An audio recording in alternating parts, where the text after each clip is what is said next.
I'm gonna fucking sue the c***. Cause my airline, I'm not even going to work anymore. You know, I'm taking a week off work. Fuck it, my airline fucking started there, yeah? Yeah? Now it's gone there. Can't you see the little thing going back now, blood? Can't you see it? It started there, now it's gone there. It's that fucking 5 fucking centimeters. Is he mad? Nerdrotic.com. Bryan Hitch reminded everyone why there is a revolt in comic books. I mean, I got to give him credit. He told everybody this, and I mean, that's better than just a certain group. I'm just trying to spin some positive on this. It's not a very good thing to do. It's not a good idea to tell your audience to fuck off. DC comic artist Bryan Hitch responds to criticism of Infinite Frontier #1 variant cover by telling fans to fuck off.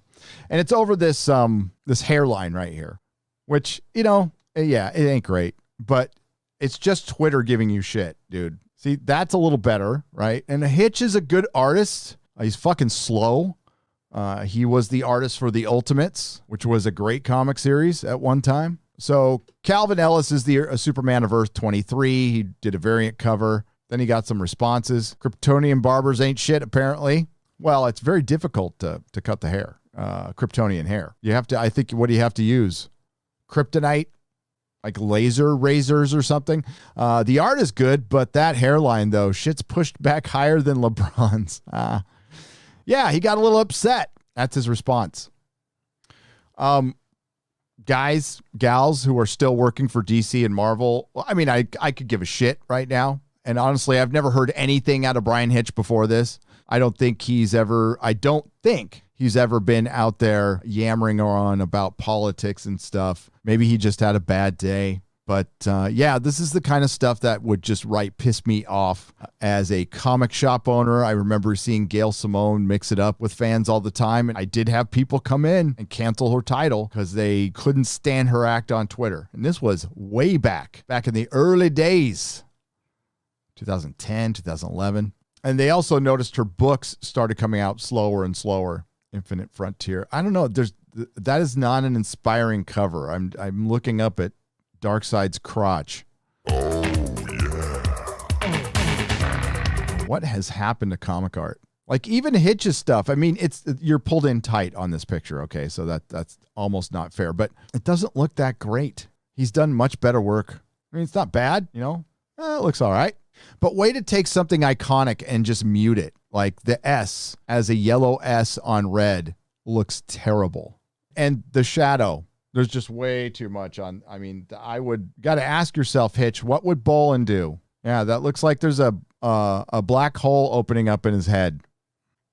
Yeah, don't tell your fans to fuck off. It's not advisable. For what now, you look like you're thin-skinned, you look a little weak. And I've never heard anything bad from this guy. As a matter of fact, I heard EVS praising him about a few months ago.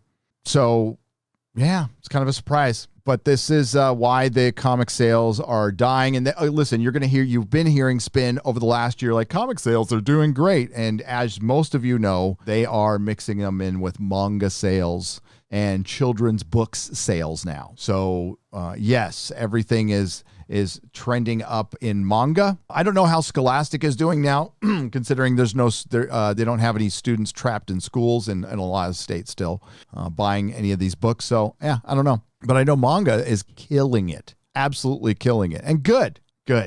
Destroy the American comic book industry at this point, as far as the main two publishers. It's sad. I saw a Razor Fist tweet yesterday where he was kind of lamenting about baseball.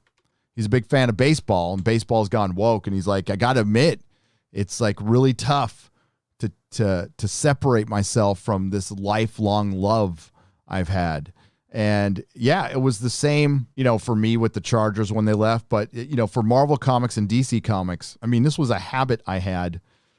When did I have my first pull list? My first pull list was at Thrill Books in Encinitas.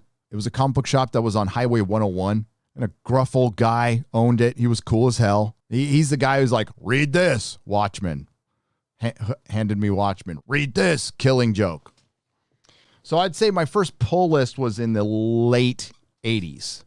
Mid to late 80s. 87, 88, when I first heard that you could subscribe to a comic book shop. I'm like, what? So So yeah, so I've been, other than those, years I was in prison, since 87 and 88, I was reading comic books. I was going and buying them every week. And even when I was homeless and doped up out of my fucking mind, I managed to get to the comic shop once a week to buy comic books. Because that's all I had. And it's a great habit when you're poor because they weren't that expensive and they're entertaining and they're collectible. So I managed to keep, I still have some of them to this very day.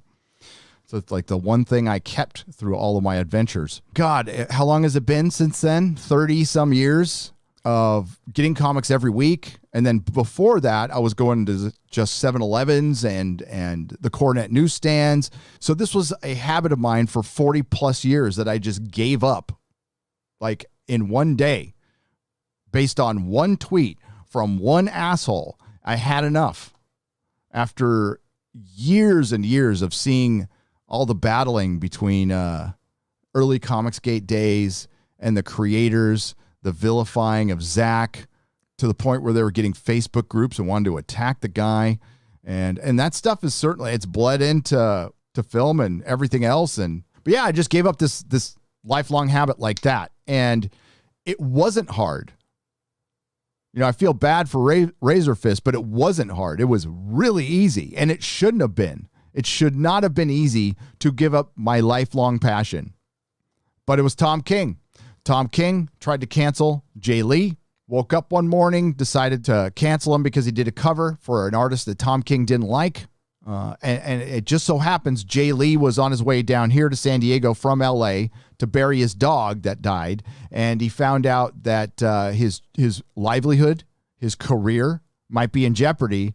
Jay Lee is an Asian man, by the way. Not that it matters, but stop the Asian hate. Tom King decided to wake up one morning and perpetuate the Asian hate and tried to cancel this guy because he took a job because somebody said, "Hey, will you do a cover for me for money?" And he said, "Yes, I would like your money, sir. I will draw a cover for you because I am in the business of drawing things to make money." Tom King is a punk who used to work for the CIA, which explains a lot that's wrong with this country, hiring shitheads like that. But that was it. Az and I were talking about it, and we were just like, fuck this. We're done. Not giving these people money anymore. And now it's starting to hurt them, and good. And I'm sure a lot of them would love, especially the writers, would love to go over and start writing for manga.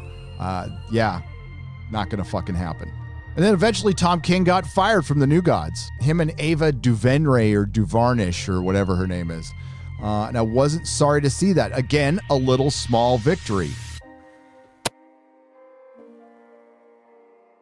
If you like what I do here, please consider subscribing to the channel and liking and sharing the videos. It really does help.